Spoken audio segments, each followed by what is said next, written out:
여러분들은 누구와 함께하면 행복합니까? 저는 여러분들과 함께해서 행복한데요. 우리는 가족과 함께할 때 혹은 연인이나 친구들과 함께하면 행복하다라고 말합니다.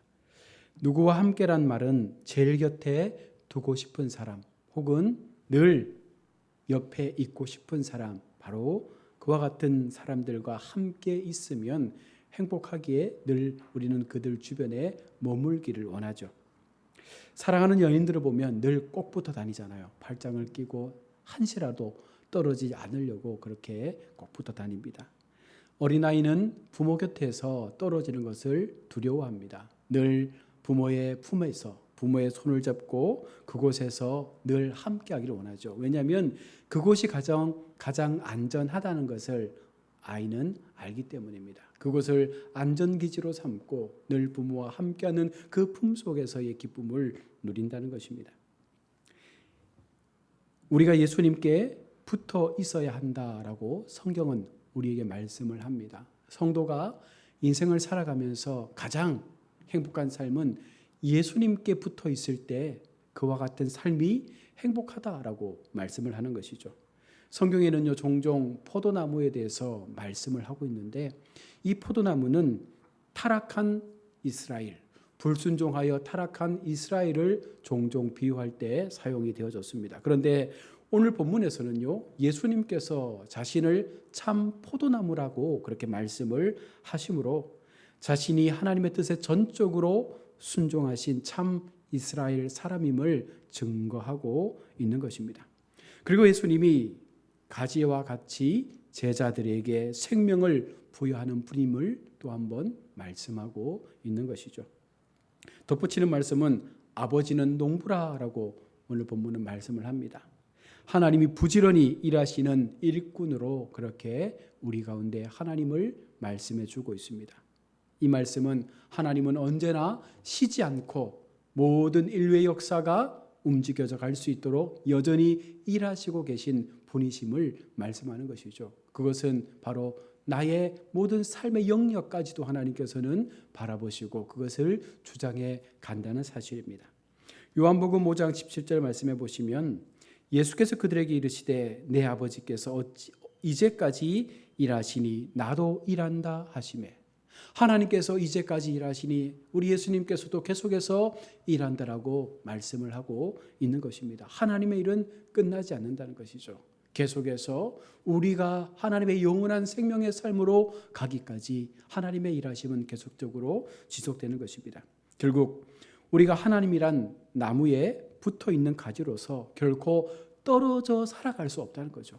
하나님께서 일하시는 그 동안 우리는 늘 하나님께 붙어 있어서 하나님께서 일하시는 그 삶의 방식대로 우리의 삶을 세워가야 하는 것입니다. 우리가 하나님에게서 떨어지는 순간 어떻게 될까요? 우리는 곧 제거될 수밖에 없습니다. 또한 붙어있되 제대로 붙어있지 못하면 영양분을 공급받지 못해서 열매가 없게 되고 그도 곧 그 가지에서 떨어지게 되는 것이죠. 종종 우리가 식물을 키우다 보면 건강한 나무에 붙어있는 가지인데도 불구하고 서서히 마르는 것을 보죠. 그러면 농장 주인은 그 가지를 잘라내버립니다. 왜일까요? 의미 없기 때문이죠. 생명이 끝났기 때문에 그 가지는 필요가 없는 것입니다.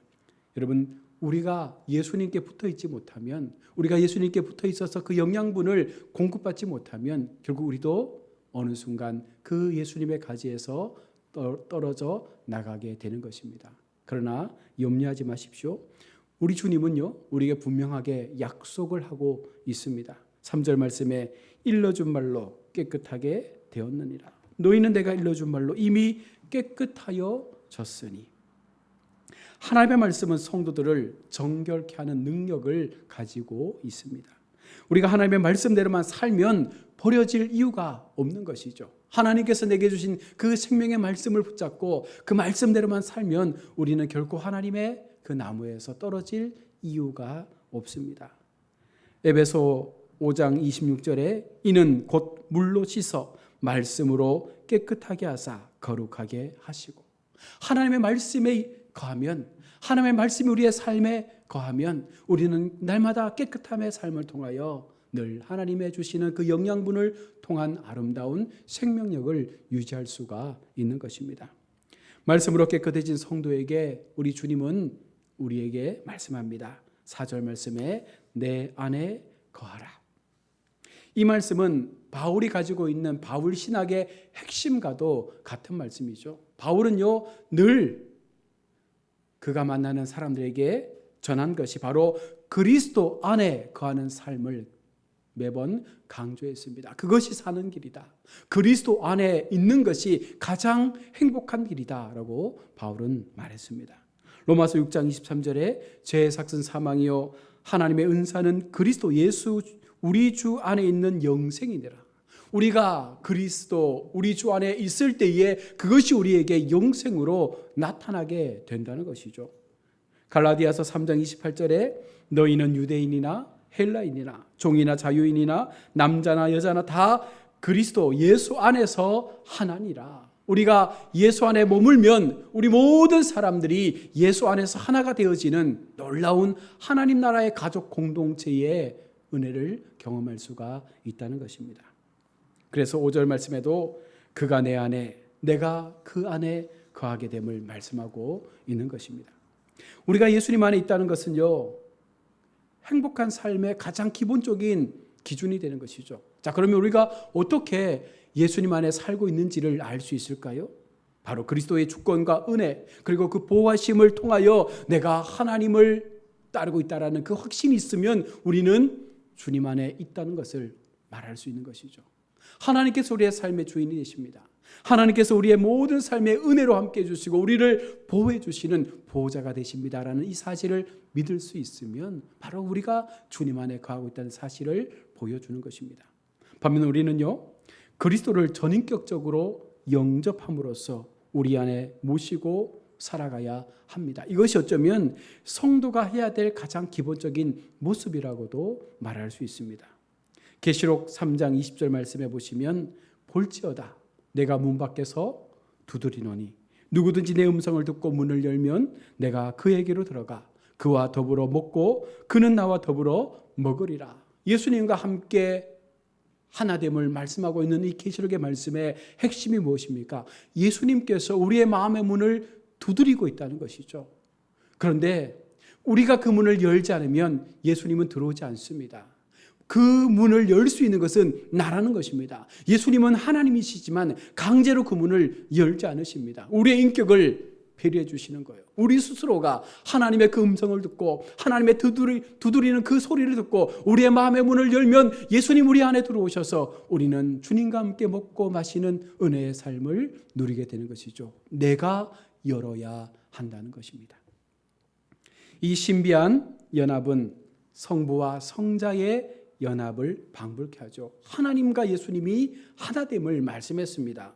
더 나아가 이러한 연합은요, 성부와 성자의 연합과 더불어 우리와도 하나됨을 오늘 성경은 말씀해 주면서 하나님 아버지와 예수님 그리고 우리가 하나 되어졌을 때 그 속에서 나타나는 놀라운 하나님의 역사, 그 은혜를 우리가 날마다 경험하며 사는 것이 바로 성도의 가장 행복한 삶임을 말씀합니다. 요한복음 14장 20절에 그날에는 내가 아버지 안에 너희가 내 안에 내가 너희 안에 있는 것을 보리라. 그러므로 주님과 하나 된 성도는요, 주님을 떠나서는 살 수 없죠. 우리가 주님을 떠날 수 없는 것이죠. 하나님이 내 안에 계시고 내가 주님 안에 계시고 주님이 내 안에 계시는데 이 모든 것들이 하나 되어져서 가장 아름다운 유기적 공동체를 이뤄갈 때에 하나님은요, 그 속에서 우리와 함께 하심을 말씀하고 있는 것입니다. 그래서 우리는요, 주님을 떠나서는 아무것도 할 수 없는 거예요. 오늘 본문에서도 나를 떠나서는 아무것도 할 수 없다라고 분명하게 말씀을 하고 있습니다. 우리는요, 그리스도 안에서 모든 것을 할 수 있도록 지음받은 존재입니다. 그래서 주님과 함께할 때 우리의 간구함이, 우리의 기도가 하나님 앞에 역사되어져서 나타나는 것입니다. 그러니 하나님을 떠나서는 아무것도 할 수 없는 존재가 됨을 기억함으로 날마다 주님 곁에 붙어있는 삶을 살기로 마음먹어야 합니다. 하나님과 함께할 때 우리는 모든 것을 할 수 있는 삶을 살게 되기에 하나님께 붙어있는 삶이 얼마나 우리 삶에 복이 되는지를 기억하며 그 믿음을 지키기 위해서 날마다 우리의 신앙을 하나님께로 가까이 나아가야 한다는 것이죠. 그래서 6절은요, 우리에게 경고하며 말씀합니다. 사람이 내 안에 거하지 아니하면 가지처럼 밖에 버려져 마르나니 사람들이 그것을 모아다가 불에 던져 사르느니라. 그리스도 안에 있지 않으면 회개의 경험을 얻지 못하는 거예요. 그리스도 안에 있지 못하면 우리가 회개에 합당한 열매를 얻지 못해서 결국은 지옥불의 백성으로 떨어질 수밖에 없다는 것이죠. 처음 꺾여진 나무는요, 여전히 살아있는 나무처럼 보여집니다. 그러나 시간이 지나면 그 나무는 말라 그 가지에서 떨어지게 되는 것이죠. 그러면 결국은 농부가 그것을 주워다가 아궁이에 던져서 불쏘시개로 쓸 수밖에 없는 것입니다. 여러분, 우리의 삶 속에 바로 이와 같은 하나님의 은혜의 삶을 기억하며 하나님을 향한 믿음의 삶을 나타내야 하는 것입니다. 여러분, 우리가 주님 안에 거하면 모든 것이 달라집니다. 우리가 주님 안에 거하면 모든 우리의 삶의 상황과 방향이 달라진다는 것입니다. 7절 말씀에 보십시오. 너희가 내 안에 거하고 내 말이 너희 안에 거하면 무엇이든지 원하는 대로 구하라. 그리하면 이루리라. 우리가 주님 안에 거할 때에 우리가 주님을 향하여 간구하는 그 모든 것들이 우리가 구하는 바대로 이루어질 것임을 분명하게 우리 주님은 약속하고 있는 것입니다. 그런데 여러분, 4절에서 증거하는 말씀과 오늘 7절의 말씀을 보시면 나라는 대명사가 내 말로 바뀌어져 있습니다. 4절에 내 안에 거하라 라고 주님은 말씀했는데요, 오늘 7절의 말씀을 보시면 너희가 내 안에 거하고 내 말이 너희 안에 거하면, 내 말로 우리 주님이 바뀌어져 있습니다. 이것은 그리스도께서 이제부터 말씀으로 우리 성도들의 삶에 인격적으로 들어오셔서 여전히 현존하시며 함께 하실 것임을 말씀하고 있는 것입니다. 달리 말하면 우리가 오늘날 하나님과 함께 한다는 것을 무엇으로 경험할 수 있습니까? 날마다 말씀을 통해서, 이 말씀을 읽으면서 이 말씀이 나의 심령 깊은 곳에 온전하게 자리 잡을 때 그것이 바로 우리가 주님과 함께 한다는 것을 보여주는 반증인 것입니다. 말씀이 곧 하나님이십니다. 그래서 우리는 말씀 속에서 주님을 모시며 말씀 속에서 주님과 함께하는 삶을 살아야 되는 거예요. 그래서 성도는 어떻게 사는 거예요? 날마다 말씀을 읽으며, 날마다 말씀을 묵상하며, 날마다 말씀 속에 우리에게 찾아오시는 그 주님의 음성을 들으면서 우리의 삶을 살아가야 합니다. 이제 하나님은요, 우리 안에 말씀으로 임하셔서 우리의 모든 삶을 말씀의 기준으로 맞게 살아가도록 인도하고 있는 것입니다. 그것을 믿고 따르는 성도가 바른 성도의 삶을 살고 있음을 성경은 말씀합니다. 또한 말씀에 붙어 있으면 우리가 구하는 모든 것을 우리 주님은 그대로 이루어 주실 것임을 약속하고 있습니다. 전제가 무엇입니까? 말씀 안에 거할 때에 말씀을 신뢰하고 그 말씀을 붙잡고 그 말씀의 약속대로 우리가 기도하면 하나님께서 그 모든 간구함을 이루어 주시겠다 말씀하고 있습니다. 7절에 너희가 내 안에 거하고 내 말이 너희 안에 거하면 무엇이든지 원하는 대로 구하라. 그리하면 이루리라. 우리의 기도가 응답받기를 원한다면 우리는 날마다 말씀에 근거한 말씀을 믿고 그 말씀을 기준을 삼아 하나님 앞에 기도해야 한다는 것입니다. 또한 성도가 하나님께 붙어 있는 것으로 끝나는 것이 아니라 하나님께로 공급받은 영양분으로 열매 맺는 삶을 사는 것이 바로 하나님께 영광이 됨을 오늘 성경은 또한 우리에게 말씀을 하고 있습니다. 오늘 본문이 말하는 열매가 무엇일까요? 그것은 많은 것이 있겠지만 하나로 추격한다면 바로 사랑이죠. 성도가 하나님께 맺혀드릴 수 있는 가장 아름다운 열매는 사랑입니다. 갈라디아서 5장 22절로 23절은 성령의 열매를 말씀합니다. 오직 성령의 열매는 사랑과 희락과 화평과 오래 참음과 자비와 양성과 충성과 온유와 절제니, 그 가운데 가장 아름다운 열매, 그 사랑의 열매를 이루어 드릴 때 이 모든 것들이 그 속에 포함되어 있음을 말씀하고 있는 것입니다. 결국 열매 맺는 성도의 모습은요, 성도의 선행과 사랑의 자세가 하나님께 영광으로 나타나게 됨을 보여주는 것입니다. 그래서 우리가 주님 안에 거한다, 우리가 말씀 안에 거한다 할 때에 우리의 삶의 모습을 통하여 하나님의 사랑, 우리의 삶을 통하여 내 속에 숨겨져 있는 하나님의 사랑이 세상 가운데 열매로 드러날 수 있을 때 바로 그가 하나님 앞에 합당한 성도의 삶을 살고 있는 것입니다. 열매는 곧 하나님의 이름으로 행하는 성도의 바른 삶의 행위죠. 세상 가운데 성도가 인정받으려면, 세상 가운데 성도의 삶이 그들로부터 존귀함을 받으려면 우리의 삶 가운데 날마다 아름다운 성령의 열매, 사랑의 열매가 맺혀져야 하는 것입니다. 그러면 너희가 내 제자가 되리라 주님은 말씀합니다. 그와 같은 열매가 맺혀질 때 우리는 진정한 주님의 제자가 될 수가 있는 것입니다. 우리가 주님의 제자가 되리라 고백하지만 중요한 것은요, 하나님의 나무에 그 가지에 제대로 붙어 있어서 열매를 맺을 때에 비로소 우리는 주님의 제자가 되는 겁니다. 말로만 나는 주님의 제자입니다 고백하는 것으로 되는 것이 아니라 진정으로 주님께 붙어 있어서 그 주님을 통하여, 우리 주님을 통하여 맺혀지는 영향을 받고 그 영향을 통하여 맺혀지는 사랑의 열매가 우리 삶 가운데 일어날 때 우리는 제자의 삶을 살았다 말할 수 있는 것이죠. 사랑의 열매는요, 참된 제자의 표징과도 같은 것입니다. 그럼 우리가 어떻게 하나님께 붙어 있을 수 있을까요? 오늘 10절에 아버지의 계명을 지켜라고 말하죠. 우리가 하나님께 붙어 있을 수 있는 방법은 아버지의 계명을 지켜 행할 때 가능한 것입니다. 오직 하나님의 말씀에 순종하는 것이 하나님께 붙어 있는 거예요. 성도가 하나님께 붙어 있다? 네가 말씀에 순종하는 삶을 살고 있느냐? 너의 삶에 날마다 그 말씀이 너의 삶을 주도해 가고 있느냐? 이것을 통해서 우리는 주님께 붙어 있다는 것을 확신할 수 있습니다. 계명을 지킨다는 것은요, 성경을 믿는 거예요. 성경을 믿고 그 믿음대로 행하는 것입니다. 그러면 우리는 주님께 붙어 있는 자의 삶을 살아가고 있는 것입니다. 그러면 끝으로 11절에서 그와 같은 삶을 사는 성도들에게 너희 기쁨을 충만하게 하려 함이라.